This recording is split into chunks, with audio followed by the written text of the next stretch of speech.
45 Psychological Bad Traits of the Independent Woman. What men secretly notice but rarely say out loud. Hyper-independence disorder.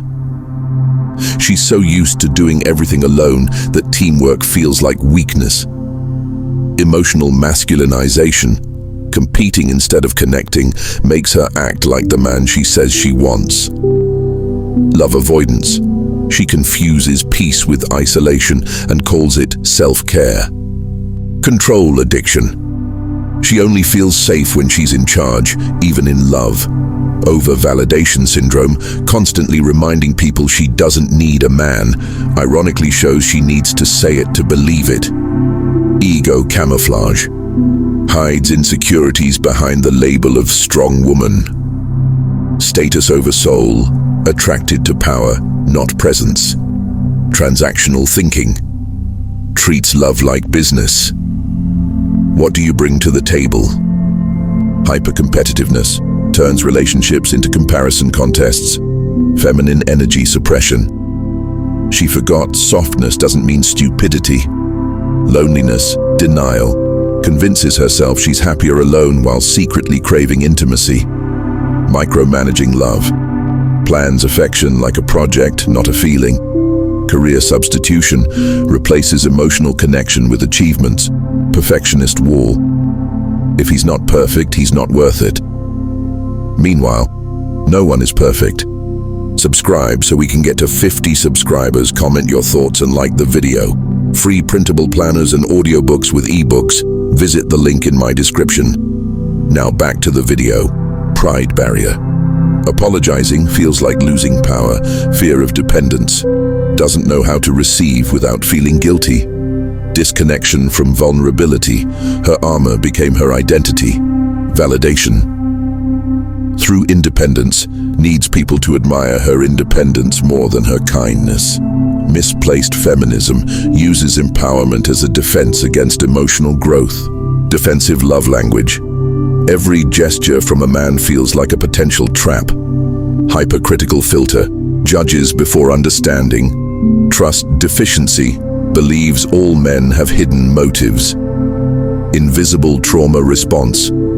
Her strength is often just a symptom of old wounds. Control over compassion. Feels safer giving orders than receiving affection. Romantic nihilism. All men are the same. A statement born from hurt, not truth. Emotional stinginess. Guards love so tightly that no one feels it. Image obsession. Wants to look powerful more than she wants to feel peaceful. Deflective humor. Laughs off emotions to avoid depth. Detached gratitude. Thanks, but I could have done it myself. Delayed empathy. Understands after damage is done. Silent punishment. Withdraws to control instead of communicate. Romantic minimalism. Doesn't ask for much because she expects disappointment. Low tolerance for imperfection. She confuses standards with impossibility. Fear of softness. Thinks being gentle means being weak. Cynical conditioning. Expects betrayal even when she's loved right. Masculine mimicry. Adopts the traits she once disliked in men. Lack of receptivity. Doesn't know how to let a man be a man. Past projection. Judges new men by the crimes of old ones. Uncompromising ideals. Mistakes. Flexibility for surrender. Unhealed independence. Her independence was born from pain, not peace. Social validation dependence. Needs other women to approve of her independence. Overcompensation syndrome. Proves she's okay until she burns out. Romantic distrust reflex. Pushes away when things get real. Emotional isolation. Her independence became her prison. Subtle masculine repulsion. She unconsciously repels the kind of man who would protect, not control her. Most men don't reject independence. They reject emotional competition. They crave feminine peace, emotional safety, soft communication, and a sense of partnership, not rivalry. Independence is sexy. Ego is exhausting. Balance is irresistible. The strong woman who forgot how to be loved. She was the kind of woman everyone admired, the one who had it all together. Her name was Leah, a name people spoke with a mix of respect and fear. She walked with the confidence of someone who had been broken, glued herself back together, and promised never to need anyone again. When her friends called her strong, she smiled.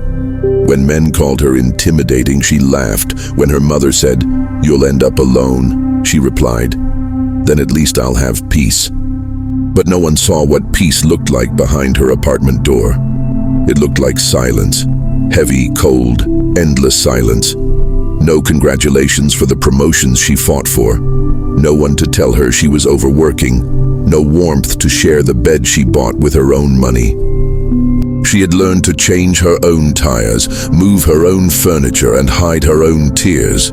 She'd rather choke on pain than ever admit she missed being held.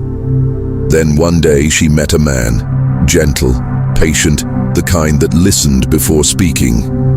He didn't want to control her, he just wanted to stand beside her, but Leah didn't know what to do with that kind of safety.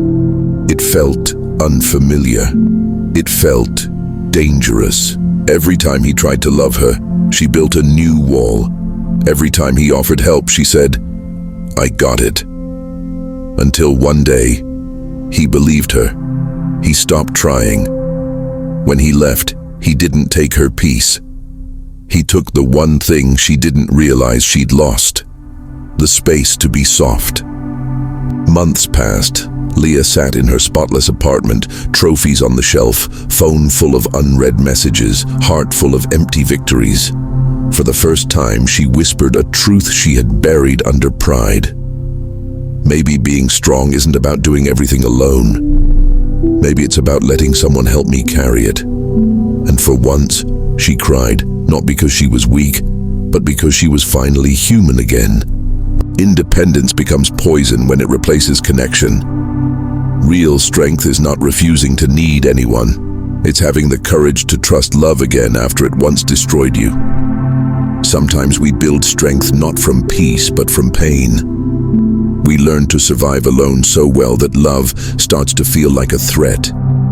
But strength without softness becomes armor that blocks everything, even the warmth we secretly crave.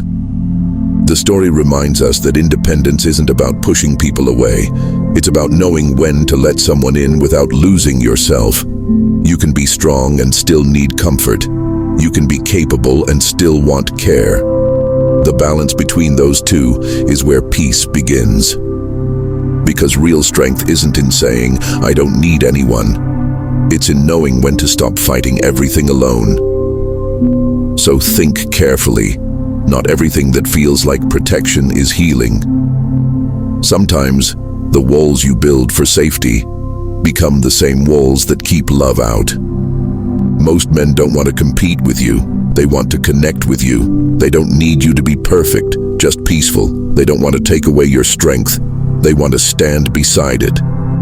Men want a woman who's real, not one who's always right.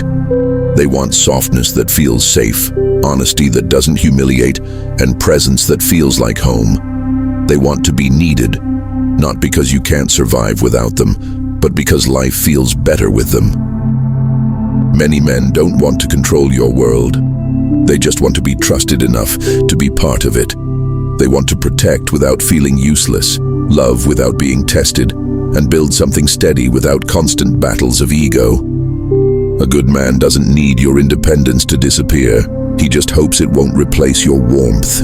Because at the end of the day, what men really crave is not a strong woman, but a woman strong enough to still be gentle. The truth about money, power, and love. It's strange how money can reveal what love was built on. Some men, no matter how much they earn, still want to build with the woman they love. They see success as a way to provide, protect, and grow together. When they rise, they think of home first. But some women, when they finally taste financial power, start to see independence as freedom from the relationship, not freedom within it. Not all, but many begin to believe love is optional when they can afford solitude. It's not really about gender, it's about values. Some people use success to build bridges, others use it to burn exits. When a man gets money, his first instinct, if he's emotionally mature, is to build stability. He thinks of family, security, and legacy. But when a woman gets money without emotional grounding, she may feel she no longer needs anyone, not realizing that emotional connection was never about need, but choice. The danger starts when love becomes a competition for control. Money doesn't ruin relationships, ego does, and ego shows up differently. In men as the need to lead, in women as the need not to be led. But real partnership isn't about who's in charge. It's about who still chooses us, even when they don't have to. So before chasing success, both men and women should ask, when I finally have power, will I use it to leave or to love better? Because wealth will test what poverty once hid. And only real love survives that test.